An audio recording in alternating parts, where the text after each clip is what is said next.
인천공항 입국장. 자동문이 열리자 익숙하고도 비릿한 한국의 공기가 훅 끼쳐 들어옵니다. 평생을 바쳐 모은 5억 원은 온데간데 없고 제 손에는 낡은 이민 가방 2개만 덩그러니 남았습니다. 아내의 손을 잡은 제 손등 위로 뜨거운 눈물 한 방울이 툭 하고 떨어집니다. 우리가 지상낙원이라 믿고 떠났던 그곳에서 보낸 시간은 고작 2년이었습니다. 화려한 은퇴 생활을 꿈꾸며 비행기에 올랐던 우리는 결국 폐잔병처럼 고개를 숙인 채 돌아왔습니다. 그때는 몰랐습니다. 행복은 야자수 그늘 아래가 아니라 우리가 떠나온 그 낡은 아파트 거실에 있었다는 것을요. 사람들은 묻겠지요. 그 많은 돈을 다 어디에 썼냐고, 어쩌다 빈털터리가 되었냐고 말입니다. 하지만 돈을 잃은 것보다 더 아픈 건 지난 2년 동안 우리 부부가 잃어버린 서로에 대한 믿음이었습니다. 이제부터 들려드릴 이야기는 모든 것을 잃고 나서야 비로소 진짜 삶을 되찾은 어느 늙은이의 참회록입니다. 저는 35년간 고등학교에서 영어를 가르치다 교감으로 명예퇴직했습니다. 매일 아침 6시에 일어나 콩나물시루 같은 지하철을 타고 출근하던 성실한 가장이었습니다. 분필가루를 마시며 번 돈으로 2 아들을 장가보내고 나니 통장에는 퇴직금과 저축을 합쳐 딱 5억 원이 남더군요. 아내는 평생을 전업주부로 살며 10원 한 장 허투루 쓰지 않는 알뜰한 사람이었습니다. 우리는 서울 변두리의 25평 아파트에서 저녁이면 김치찌개 냄비를 사이에 두고 마주 앉곤 했습니다. 특별할 것 없는 일상이었지만 돌이켜보면 그것이 가장 견고하고 안전한 성벽이었습니다. 하지만 은퇴식이 끝나고 집에 돌아온 날 텅 빈 거실이 유난히 크게 느껴졌습니다. 여보, 우리 이제 좀 즐기면서 살아도 되지 않을까? 아내의 그 한마디가 평생 억눌러왔던 제 마음속 욕망의 뇌관을 건드리고 말았습니다. 그러던 어느 날 고교동창 모임에서 사업을 한다던 친구 김 사장을 만났습니다. 그는 동남아의 A 국가에서 리조트 사업을 하는데 한국의 3분의 1 비용으로 황자처럼 살 수 있다고 자랑을 들어놓았습니다. 스마트폰 속 사진에는 에메랄드빛 수영장과 대리석 바닥이 깔린 50평짜리 저택이 보였습니다. 박교감, 자네 그 돈 은행에 넣어봤자 이자가 얼마나 나오나. 거기선 그 돈이면 평생 수영장 딸린 집에서 가사 도우미 두고 살아. 그녀의 말은 달콤했고 퍽퍽한 한국의 미세먼지와 추위가 지긋지긋했던 제 귀에는 구원의 밧줄처럼 들렸습니다. 5억 원을 투자하면 매달 300만 원의 배당금까지 챙겨주겠다는 제안은 거부하기 힘든 유혹이었습니다. 아내는 낯선 땅이 두렵다며 처음에는 말렸지만 저의 고집을 꺾지는 못했습니다. 저는 평생 고생한 아내에게 여왕 같은 삶을 선물하겠노라 호언장담했습니다. 결국 우리는 살던 아파트를 급히 처분하고 짐을 싸서 그 낯선 남쪽 나라로 떠났습니다. 도착한 첫날 김 사장이 마련해준 숙소는 사진보다 훨씬 훌륭했습니다. 창문을 열면 바다가 보였고 아침마다 젊은 가사도우미가 차려주는 과일 주스를 마셨습니다. 환율 덕분에 한국에서는 엄두도 못 낼 고급 골프장을 매일같이 드나들며 성공한 인생이라 자만했습니다. 아내 역시 처음에는 어색해했지만 곧 저렴한 물가와 여유로운 생활에 미소를 되찾았습니다.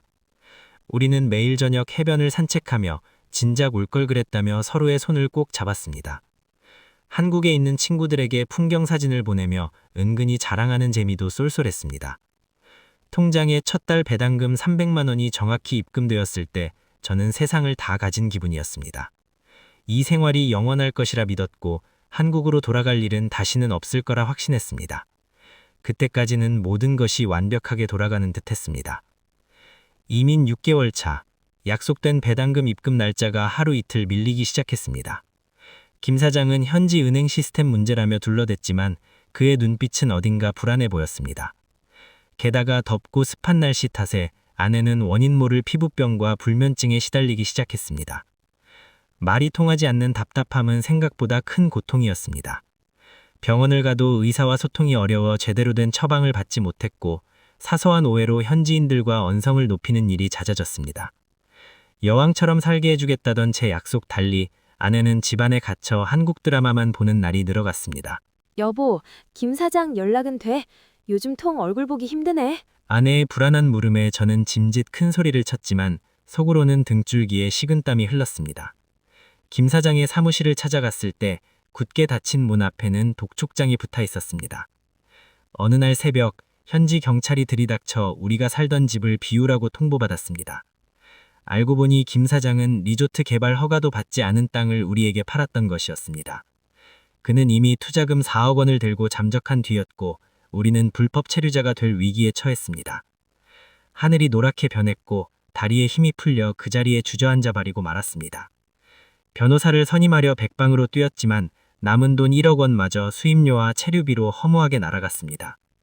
믿었던 친구의 배신보다 더 견디기 힘든 건 저를 바라보는 아내의 원망 어린 눈빛이었습니다. 내가 뭘 했어. 그냥 한국에서 살자고 했잖아. 평생 큰 소리 한 번 안 내던 아내가 가슴을 치며 오열했습니다. 5억 원이라는 돈은 1년 반 만에 신기루처럼 사라졌고 우리 부부에게 남은 건 서로를 향한 날선 비난뿐이었습니다. 결국 우리는 자존심을 버리고 한국의 아들에게 비행기표 값을 부탁해야 했습니다. 귀국 후 우리는 서울에서 멀리 떨어진 경기도 외곽의 15평짜리 낡은 빌라에 월세로 들어갔습니다. 가진 것은 없었지만 말이 통하는 이웃과 따뜻한 온돌바닥이 있다는 사실에 우리는 엉엉 울었습니다. 62세의 나이에 아파트 경비원으로 취직해 다시 사회생활을 시작했습니다. 처음에는 주민들의 갑질과 고단한 업무에 자괴감도 들었지만 땀 흘려 번 200만 원의 월급이 얼마나 소중한지 깨달았습니다. 아내 역시 소일거리를 찾아 나서며 우리는 다시 30년 전 신혼 때처럼 서로를 의지하기 시작했습니다. 화려한 저택은 없지만 저녁이면 아내가 끓여주는 된장찌개 냄새가 좁은 집을 가득 채웁니다. 욕심을 버리고 나니 비로소 아내의 주름진 얼굴이 그리고 평범한 하루가 눈에 들어왔습니다. 우리는 잃어버린 돈 대신 돈으로 살 수 없는 평범함의 가치를 되찾았습니다. 인생의 황혼기에 겪은 실패는 뼈아팠지만 덕분에 남은 생을 어떻게 살아야 할지 알게 되었습니다. 행복은 화려한 겉모습이나 통장의 숫자에 있는 것이 아니라 내 옆을 지켜주는 사람의 온기에 있었습니다. 이제야 저는 진짜 내 집에 돌아온 것 같습니다. 제가 느낀 점은 첫째, 남들이 말하는 화려한 성공보다 내 분수에 맞는 소박한 일상이 가장 안전한 행복입니다. 둘째, 은퇴 후의 삶은 새로운 모험이 아니라 살아온 날들을 잘 정리하고 지키는 시간이어야 합니다. 셋째, 세상 어디를 가도 마음이 지옥이면 그곳은 감옥이고 마음이 편하면 좁은 단칸방도 천국입니다.